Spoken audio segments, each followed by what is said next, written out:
ഇന്ത്യക്കാരുടെ രക്തം കൊണ്ട് കളിച്ചാൽ പാകിസ്ഥാൻ വലിയ വില കൊടുക്കേണ്ടി വരുമെന്നും തന്റെ സിരകളിലൂടെ ഒഴുകുന്നത് രക്തം മാത്രമല്ല ചൂടുള്ള സിന്ദൂരവും കൂടിയാണ് എന്നും പറഞ്ഞ പ്രധാനമന്ത്രി നരേന്ദ്രമോദി പാകിസ്ഥാനെ മുട്ടുകുത്തിച്ചതിന് ഇന്ത്യൻ സായുധസേനയെ പ്രശംസിക്കുകയും ചെയ്തു.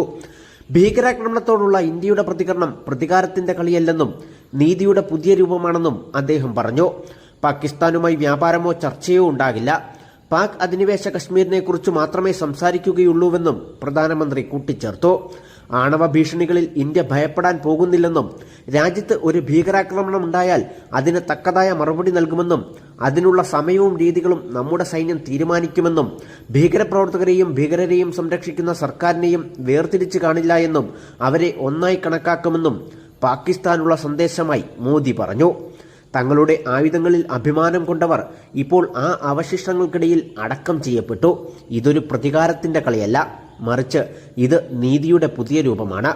ഇതാണ് ഓപ്പറേഷൻ സിന്ദൂർ. പ്രാപ്തിയുള്ള ഇന്ത്യയുടെ ഉഗ്രരൂപമാണിത്. ഇതാണ് ഇന്ത്യയുടെ പുതിയ രൂപം. പാകിസ്ഥാൻ ഭീകരരെ കയറ്റി അയക്കുന്നത് തുടരുകയാണെങ്കിൽ അവർക്ക് ഭിക്ഷയാചിക്കേണ്ടി വരും. ഇന്ത്യയുടെ ദൃഢനിശ്ചയത്തിൽ നിന്ന് ലോകത്തിലെ ഒരു ശക്തിക്കും പിന്തിരിപ്പിക്കാൻ കഴിയില്ലെന്നും മോദി വ്യക്തമാക്കി.